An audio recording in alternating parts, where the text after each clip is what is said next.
Hey guys, welcome back to Clownfish TV. This is Neon, not here with Geeky Sparkles in this video. We're going to talk about the video game industry. We're going to talk about Embracer Group continuing to fail. Crystal Dynamics, which is the company that Square Enix sold to Embracer Group because of the failure of Marvel's Avengers and other titles, is now laying off a bunch of people. This is after Embracer shut down Volition, the company behind Saints Row. And they're also laying off people at Beamdog. So I have to wonder, is it going to be limited runs time here pretty soon? But we're going to talk about this because this is just a domino effect. Again, another producer of AAA Western titles failing miserably, for sure. And Embracer is just cutting the fat, guys, because there have been so many AAA titles that have landed with a thud with gamers. You know, Marvel's Avengers, Saints Row, you know, the list goes on and on. Over at Square Enix, they had Forspoken. That was another huge failure for them. So let's talk about this. Before we get into it any further, please subscribe for more pop culture news, views, and rants, guys. No geeky here, no woohoo. I need to come up with a catchphrase. Like, yay. I don't know. That's not very good. So anyway, months after declaring Tomb Raider unaffected by the layoffs, Tomb Raider developer hit with wave of layoffs. This is coming from Games Radar. They have it out on Eurogamer as well. Now, before we get into the situation with Crystal Dynamics, we have to tell you, what's going on with Crystal Dynamics. They were part of Square Enix for a while. I'm not sure when they bought them exactly. Remember Pandemonium? That was Crystal Dynamics, and Gex. Yeah, those were fun games. Well, fun-ish. They were fun-ish games. Anyway, Square acquired Crystal Dynamics at some point, and then they sold Crystal Dynamics off because the Marvel's Avengers game bombed. It was an outright bomb, and they're actually shutting it down at the end of the month completely. You can get it for next to nothing on Steam, a 90% discount on Steam. So if you buy it now, you get to keep it. I don't know how often they're going to update it. They claim they're going to. I don't think they're going to, especially at the rate Embracer is going at. But yeah, so Square sold the Marvel game rights to Embracer Group after a $200 million loss. And here we are like a year later, and they were like, oh yeah, everything's fine, guys. Tomb Raider's fine. It's all fine. It's all fine. We're all good here. Everything's good. We're shutting down the Marvel game for good, and we're laying a bunch of people off. So let's talk about this. Embracer Group's bloodbath continues as Tomb Raider developer Crystal Dynamics reports layoff. Here's the original story, and then we'll go to their update. The original story was Tomb Raider developer Crystal Dynamics has suffered a wave of layoffs just months after insisting that ongoing staff hemorrhage at parent company Embracer wouldn't affect the new Tomb Raider game at all, or their collaboration with the initiative on the Perfect Dark reboot. Several Crystal Dynamics employees confirmed the layoffs on social media today, and while marketing and branding folks seem to have drawn the shortest straw, that is always the case, the exact scope of the redundancies remains uncertain. Senior brand manager Nick Edwards writes, sadly, the Embracer layoffs keep coming, and I and a number of talented brand and marketing people at Crystal are impacted. The senior community and social manager said, there isn't an easy way to say this. I'll just rip the Band-Aid off because while I'm still processing, life unfortunately does not pause. 3.5 years gone. Updates on other platforms. LinkedIn shows several other members of senior staff, including communications director Adam Kahn, have been let go. Crystal Dynamics has yet to release a public statement on the layoffs. Well, that has changed. Crystal Dynamics has confirmed in a statement posted to social media that has laid off 10 employees to start, because again, they shut down Volition because Saints Row was a huge effing disaster. And there were layoffs here at Beamdog. How many developers do they need? I mean, let's be honest here. They're buying up all these companies. How many developers do they need? Crystal Dynamics made the difficult decision to part ways with 9 brand marketing and 1 IT employee today due to an internal restructuring to align the studio with our current business needs to make money.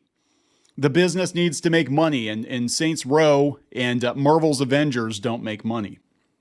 We're working directly with the affected staff To fully support them, if you have applicable positions open at your studio across brand direction, creative services, community, or IT, please pass them along to peoplexp@crystald.com, and we will ensure the information ends up in the right hands. There are going to be fewer and fewer jobs for people. And I'm sorry. I really am sorry. It's just like there are too many of these studios producing too many big budget flops. Really, the future, I think the future is with indie games, but then we got that whole thing going on with Unity right now. So I think they know the future is with indie games too, and they're going to try to bleed as much money out of people as they can before torching the company, whatever the hell's going on. People think it's there's some insider trading going on over there. The affected members of Crystal Dynamics are only the latest to be hurled out of the Embracer Group in order to help keep its ship above water. They went on a buying spree about 2 years ago. They bought Lord of the Rings. They bought Dark Horse Comics. They bought up a bunch of video game companies. They bought Limited Run Games. And I think it was Embracer Group that pushed Limited Run Games into firing their community manager for liking a post that you can't make this up. For liking a post from 7 or 8 years ago that the trans founder of BronyCon found offensive. It's a small world, isn't it? Isn't it a very small world? So because the founder of BronyCon found it offensive, this 7 or 8 year old tweet, the community manager of Limited Run Games, which is now also owned by Embracer Group, got ousted. Well, actually, what set the whole thing off was she dared say that she was excited about Hogwarts Legacy, which went on to sell a shit ton of copies, by the way. So she wasn't the only one. And God forbid you've got somebody who works in the video game industry saying they're excited about a video game. God forbid. The company's restructuring, you'll recall, followed a failed $2 billion deal with Saudi Arabia and has since seen the shuttering of 30-year-old Saints Row developer Volition, layoffs across a range of studios, and the rumored pawning of Borderlands developer Gearbox. Well, I didn't hear that one. So wait a second. They're talking about getting rid of Gearbox too. Holy hell. Yeah, they said that Borderlands developer Gearbox could be up for sale. Borderlands sells like crazy. Borderlands is... Wow. Okay, earlier today, Reuters reported that Gearbox could be up for sale under parent company Embracer Group. The latter company is reportedly weighing up its options for the Borderlands developer, looking to shore up its finances. Well, they could sell them off to like Sony or Microsoft or something. God forbid they sell them to Microsoft. Yeah, Borderlands 3 I thought sold really, really well. Maybe I'm missing something here, but that's wow. Okay, so here's another one that they're laying off. This is Beamdog Studios. Embracer has reportedly laid off more than 25 employees from Beamdog, according to former employees via LinkedIn.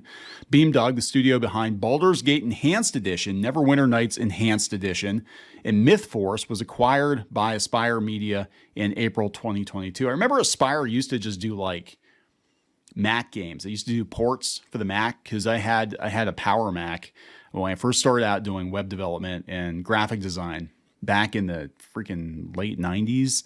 And I had like very limited options for games. It was basically whatever Aspire put out, whatever Bungie put out back in the day. Like I freaking loved Myth, the original Myth, Fallen Lords. I love that game. And that was like one of the few games you could get on Mac. And then emulation was really big on Mac. It was actually way better on Mac than it was on PC when it first started. So I played a lot of retro games and stuff. But anyway, on Friday, 26 people were laid off at Beamdog, and I unfortunately am one of them. After 4 years at the company, I look back at my time there fondly, and I wish everyone the best. Others affected by the layoffs include a graphic artist, a QA manager. These layoffs are just one result of Embracer Group's previously announced restructuring. That includes shutting down Volition completely, which is weird. Like they didn't even bother selling Volition. They're just like, yeah, we're just going to shut it down. In that announcement, CEO Lars Wingefors, Lars W., insisted on the untapped potential of Embracer. I don't know. They look pretty tapped out. From the outside, they look like they're pretty tapped out. Across the group, we're now initiating multiple actions to strengthen our cash flow generation and leverage our portfolio of IPs to become a stronger company. When you're shutting stuff down, Oh my God. So this is not good at all, guys. This is not good. So there we go. It's Embracer's like collapsing, and a lot of the studios that they're shutting down, again, they're, you know, AAA titles. They're games that take years to develop. And I'll be honest, I don't play a lot of AAA titles. I've said before, I'm playing mostly indie games now because that's where the excitement is for me. And like, you will wait like freaking 10 years for another, you know, proper Final Fantasy installment from Square. And they're actually faster than some of these other studios, it seems like. But yeah, this is crazy. This is like, I mean, this is what happens when you have one company. They're basically like the video game version of Disney. They're going around gobbling up all these studios. Now they're just shutting them down, mismanaging them, selling off parts. And they thought they were going to get cash from Saudi Arabia. I mean, was that the plan? Was that always the plan for this company? It was just like buy as much crap as you could and then sell it off to the Saudis? It's not a very good plan. Make good games and people will buy your games, but make the company sustainable. We need more sustainable companies, not the corporate Borg, right? This is not a good business model. Buying a whole bunch of stuff that you really don't understand, you know, just to say that you own it, is not a long-term business strategy. I think hopefully everybody is starting to learn this. Like, do what you do to the best of your ability, and let these companies just kind of, they want to make Tomb Raider games, whatever, that's fine. They want to make Marvel games, whatever, that's fine. Borderlands, that's fine. But like, you don't need to own them all. But the problem is these games are so damn expensive. You need a huge corporation to bankroll this stuff. And again, this is why I like the indie games, because you can have skeleton crew. You know, less than 10 people can put out a really good game. You know, remember Minecraft was what? Notch and a couple of his friends? And look where it's at right now. So, oh, ruined. Yeah, it's completely ruined. Thanks, Microsoft. Anyway, I'm going to wrap this up. Please subscribe for more pop culture news, views, and rants, and we'll talk later. Help support the channel. Go to thereef.support and get early access to podcasts, videos, and other content. That's thereef.support.